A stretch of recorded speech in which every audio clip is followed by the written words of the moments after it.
Welcome to the deep dive. Today, we're tackling one of the most uh, explosive prophecies in the entire Bible. Ezekiel chapters 38 and 39, the vision of Gog and Magog. Exactly. It's this terrifying vision of a massive, unstoppable invasion of Israel that only, well, God can stop. And we are going to rip it right out of the modern newspaper and place it firmly back in ancient history where it belongs. For almost 2,000 years, people have been future dating this text.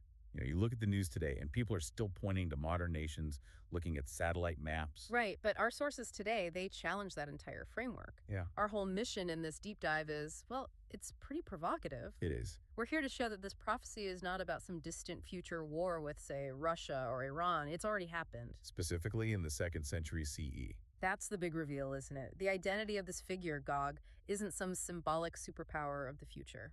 No, not at all. He's a historical figure styled after and a real place to point to a future invasion from that exact same direction. And that geographical marker is so important to get right from the start. When Ezekiel says Gog, he's not just making up a name, He's invoking a real power base, Sardis in the Anatolian Peninsula. which we would now call modern Turkey. Right, which at the time of the fulfillment we're talking about was the heart of the Roman province of Asia. It immediately roots the whole prophecy in the ancient world, and it forces you to put away your 21st century map. So let's start there. Let's redefine the geography, because this is where so many popular interpretations just go completely off the rails. They really do. The text is emphatic. It says the invasion comes from the north. So if you're standing in Jerusalem, what is due north? It's Anatolia. It's Asia Minor, modern-day Turkey. That was the home of the historical Gog, and crucially, the power base for Rome's northern territories in that part of the world. The prophecy even calls it the uttermost parts of the north. Okay, but hold on. The theory for like centuries has been that this points thousands of miles further north to Moscow, to modern day Russia. Why does that reading persist? And I mean, how do we dismantle it? It persists because of one really key misreading of the Hebrew text. You see, Gog is described as the leader to Russia. I mean, it sounds plausible on the surface, but what's the actual linguistic truth here? The truth, and this is confirmed by pretty much all serious Hebrew scholars, is that Nasi Rosh is not a place. It's a title. A title. It just means chief prince or principal leader. It's describing Gog's rank, not his country. So he's the chief prince of Meshech and Tubal. And where are they? All in Asia Minor. Exactly. All documented regions within those northern Roman territories. The geography is locked in. Okay, so if the geography is fixed in Anatolia and the identity is the chief prince of that Roman region, let's look at the other prophetic details, the when and the how. What was the state of Israel supposed to be like when this invasion happened? Well, Ezekiel says it's after many days and in the latter years. Israel is regathered, they're living securely. But here's the most important physical detail. The invader targets a land. That feels like a historical fingerprint we can actually trace. Because if you look at Judea, especially after the huge war that ended in AD 70, what was the state of the land? It was, for all intents and purposes, helpless. Jerusalem's famous massive walls were gone. Right, Titus tore them down in AD 70. Completely demolished. All the local defenses were gone. The people were living securely, only in the sense that, they were under Roman rule and they thought the big wars were over. They were incredibly vulnerable. And Gog's motivation is just pure opportunism. It's plunder. He sees this vulnerable people and comes to seize spoil. He's targeting a people dwelling at the center of the earth, which was the ancient way of saying Jerusalem, the heartland, a rich prize. But the invasion itself, the text is clear. No human army can stop it. It comes like a storm, like a cloud covering the land. Right. Israel does not win this through military might. So that becomes the central question then. If the invading army is that overwhelming, how is the victory actually achieved? Only through a catastrophic, direct divine intervention. God himself steps in. With what? An earthquake, pestilence, fire, sulfur, and this is the most dramatic part, total chaos. Listeners are thinking right now. Why 132 AD? What is the hard deadline that stops this from being about our future? The deadline comes from Jesus himself. It's in the Olivet Discourse in Luke 21. He's talking about all the judgments coming on that era, and he says these are days of vengeance to fulfill all that is written. And then he gives the clock. The clock. Truly, I say to you, this generation will not pass away until all has taken place. This generation, that phrase, in Greek it's genia, it's It's not some vague future age. It's the people he was talking to right then. It's his contemporaries. Yeah. They had to witness the fulfillment of all these things. Now, Jerusalem fell in AD 70, well within that time frame. But to fulfill all that was written, including Gog, you have to look at the maximum span of that generation. Which could be 40, maybe 50 years or so after the start of the ministry. Exactly. And that timeline extends perfectly into the 130s. It lands right on the final catastrophic event of that old covenant world. But that brings us to the elephant in the room. I mean, the one thing that has kept this prophecy locked in the future for so long, Revelation chapter 20. The millennium. It explicitly places the Gog and Magog battle after a 1,000-year reign.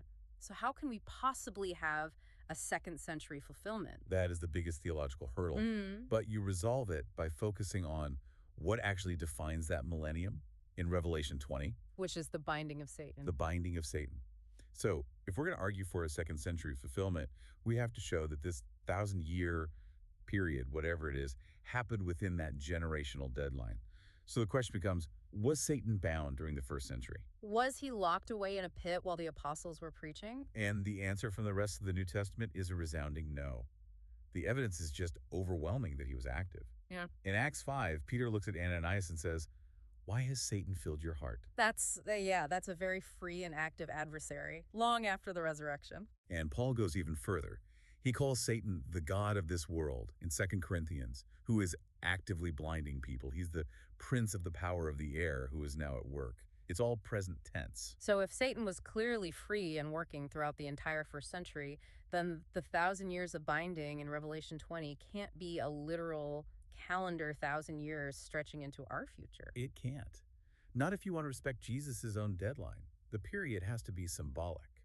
It's a metaphor for God's patience, this transitional period from the old covenant to the new. And Revelation only says Satan is bound after the huge judgments in chapter 6 through 19 happen. So the sequence for John the Revelator is fixed. This millennium period ends. Satan is released for a short time. And then the final Gog-Magog battle happens. And all of that had to wrap up by the 130s AD to meet the deadline. It's the only way to make all of Scripture hold together.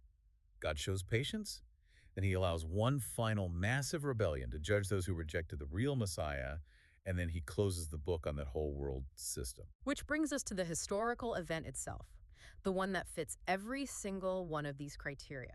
The Bar Kokhba Revolt, 132 to 136 AD. This was it, the final, devastating military messianic gasp of the Jewish nation.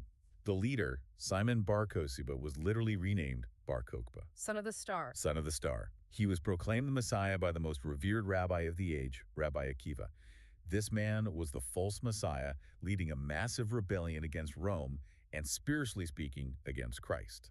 And the scale of this war, does it really match Ezekiel's prophecy? An army like a cloud covering the land? Oh, absolutely. The numbers from the Roman historian Dio Cassius are they're staggering. He records 580,000 men killed in battle, and that's not even counting all the others who died from famine and disease. 580,000. He wrote that nearly the whole of Judea was made desolate.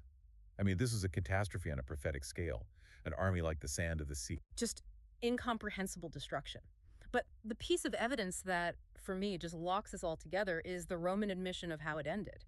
It comes from the Emperor Hadrian himself. This is the historical mic drop. Hadrian had to pull in multiple legions, a huge part of the Roman military machine, to crush Bar Kokhba. And the Roman losses were so horrific that when Hadrian finally reported the victory to the Senate in Rome, He left something out.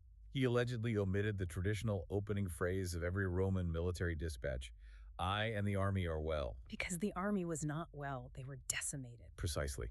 And the historical accounts go on to say that Hadrian, this all-powerful emperor, made an extraordinary statement about this rebel leader. He said, only God could stop him.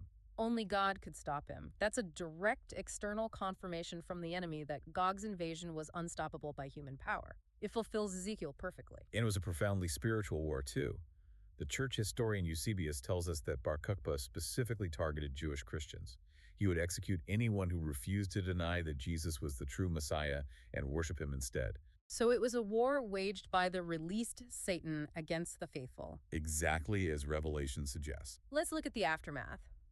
Ezekiel 39 describes this logistical nightmare of a cleanup, which just underscores the scale of it all. The survivors would use the enemy's abandoned weapons for fuel, for 7 years. 7 years. I mean, can you imagine just mountains of shields, spear shafts, carts, and then there's the burial operation. 7 months. 7 months of continuous burial by all the people of the land. This was not just cleaning up a battlefield.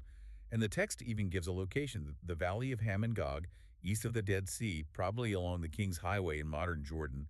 The casualties were widespread. So this event, the Bar Kokhba revolt, it wasn't just some isolated war. It was the final piece of the puzzle, the capstone on a whole series of prophecies. Connects everything. Think about Micah 3.1, which said Jerusalem would be plowed like a field. Yeah. What did Hadrian do after he crushed the revolt? He literally had the city plowed over with oxen and rebuilt it as a pagan Roman colony, Athelia Capitolina. The final, symbolic end of the old city. It even fits Jesus' own parables, like the wedding feast in Matthew 22. There's a two-stage judgment. First, the city is burned. That's AD 70. Then there's a second purge of those who rejected the true Messiah for a false one.